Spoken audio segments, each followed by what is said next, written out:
Hey guys, Scotty at Miller Marine here. We got this DF300 Suzuki in the shop. He came in for a shifting problem. They fished all day in Flamingo with no issues, and they came around back to their dock to put it in neutral to go reverse the dock, the boat. Wouldn't come out of gear.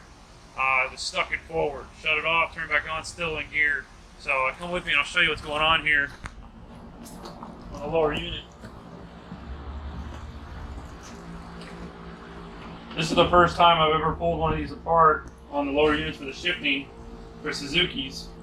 It has actually 3 shift rods. It's got one that comes down from the power head, one that sits in here that pulls out, and then one that goes down into the lower unit. What happened in this case, there's an E-clip that slips in here. It should go on there like that. Well, what happened here is this one slipped off, caused this thing to drop down and to lock it into forward. And after we got in this, we dropped it down. This fell down into the drive, and this was sitting here like this. We couldn't get this thing out because it was stuck into forward, so we ended up busting this piece off that goes down into here.